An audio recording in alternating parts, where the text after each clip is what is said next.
At dahil kahapon nga mga kakulit nabuhusan na nga itong lababo na aking ipinapagawa. Kaya naman ngayong araw nga na ito mga kakulit kanila naman ngang babaklasin ang kanilang inilagay na porma nga dito. Bali isang gabi nga lamang pala mga kakulit ang lumipas at ngayon nga kung inyong makikita napakatigas na nga ng semento na binuhos nga nila dito sa aking lababo na ipinapagawa. Kaya naman para medyo matuyo na nga daw ang ilalim nitong lababo tinanggal na nga nila ang lahat ng porma na inilagay nga nila dito. Sobrang nakakatuwa nga mga kakulit dahil kitang-kita na nga ang lababo dito nga sa aking kusina na ipinapagawa. At habang nakikita ko na nga mga kakulit itong lababo na aking ipinapagawa, meron nga akong naisip mga kakulit na ipalagay ko nga rin dito para mas mapaganda ko pa nga itong lababo na aking ipinapagawa. Hindi ko nga alam mga kakulit kung bakit nga ba sa mga ipinapagawa ko dito sa ating munting bahay ko. Tulad ng CR, bakod at ngayon naman itong kusina.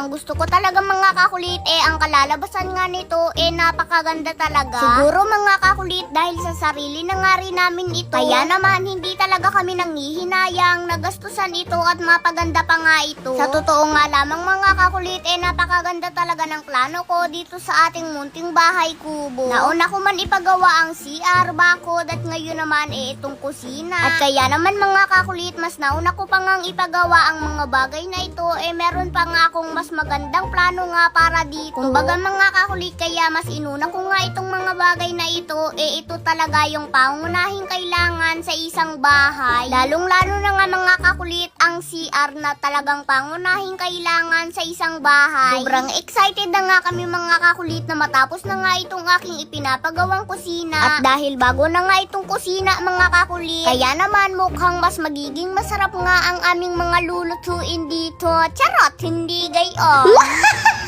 Sa totoo nga lamang mga kakulit kung nasubaybayan nyo nga ako noong nauna pa lamang akong nagbablog ang mga content ko talaga noong una talagang nagluluto ako mga kakulit. Mahirap man paniwalaan mga kakulit pero yun talaga ang totoo sa mga kauna-unahan kong content. Pero sa aking pagluluto nga noon mga kakulit nakagabay nga sa akin si Papa at siya nga ang nagtuturo sa akin sa mga luto na aking ginagawa. At noong mga time nga na yun mga kakulit ang number one nga na nakasuporta sa akin si Tito Ka-Dreamers. Kaya naman sa mga ginagawa ko nga noon na pagluluto si Tito Ka-Dreamers nga ang gumagastos. At dahil wala pa nga akong noong budget mga kakulit para nga sa content na aking ginagawa, kaya naman si Tito Ka-Dreamers talaga ang number one na sumusuporta sa akin para makapagawa nga ako ng content. At sa ganoong klase nga mga kakulit ng aking mga content doon talaga ako unang mga nakilala. Sobrang napakahirap talaga mga kakulit sa una, lalo na noong una pa nga lamang akong nag-uumpisa. Pero dahil pinangarap ko nga ang maging isang vlogger, kaya naman nagsipag at nagsumikap ako. At kung ano man yung hirap na pinagdaanan ko noon,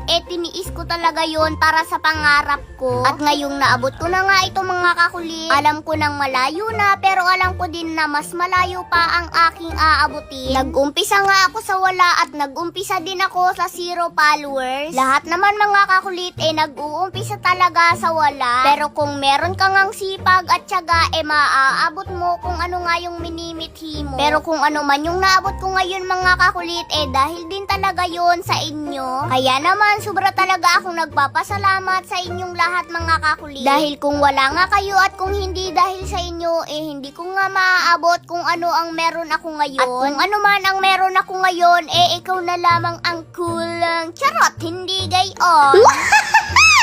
So bali mabalik nga pala tayo mga kakulit dito nga sa kusina at lababo na aking ipinapagawa. Bali nang matanggal nga pala nila mga kakulit ang porma nga nitong lababo pinapalitadahan na nga rin pala ng mga kakulit ni Papa ang walling nito. Sobrang nakakatuwa nga mga kakulit dahil kaunting panahon na nga lamang matatapos na nga itong kusina na aking ipinapagawa. Pero syempre bago nga po matapos ang video na ito ngayon mga kakulit bilang pasasalamat ko nga rin po sa inyong lahat mamimili pa rin nga po ako ng mabibigyan ko ng gift basta't mag-follow, like and share lamang po kayo ng ating mga video. At sa mga napipili nga namin po mga kakulit hindi na nga po namin ito i-mention dahil hindi naman namin kailangan mga kakulit ipagyabang kung sino nga yung mga nabigyan na namin. Ang mahalaga meron nga tayong natutulungan na tao, maliit na bagay man ito. So yun lamang po mga kakulit at abangan nyo nga kung ano nga ba ang magiging itsura nitong kusina na